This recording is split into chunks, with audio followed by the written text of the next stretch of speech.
A visit to McDonald's Imperial in Porto, Portugal is unlike any other fast food experience. Housed in the former Café Imperial, an elegant Art Deco cafe that opened in 1936, the restaurant occupies a building that was once a favorite gathering place for writers, artists, and local intellectuals.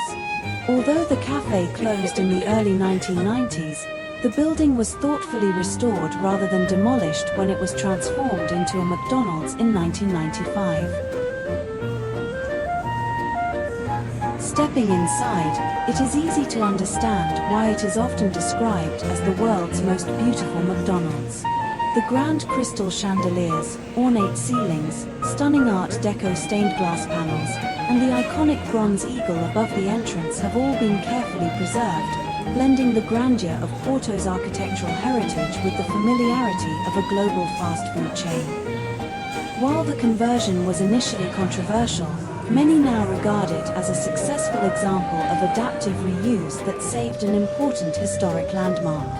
Dining here is therefore more than just enjoying a meal, it is an opportunity to appreciate a remarkable piece of Porto's history and architecture while experiencing one of the city's most unique attractions. Descending to the spacious basement dining area, we found a comfortable and inviting space to enjoy our meal amid the building's timeless elegance.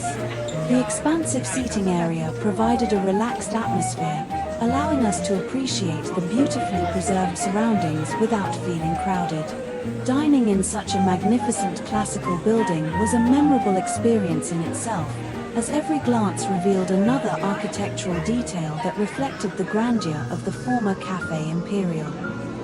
It was a rare opportunity to enjoy the familiar comfort of a McDonald's meal while being immersed in a setting rich with history, culture, and architectural charm, making our visit to McDonald's Imperial one of the highlights of our time in Porto.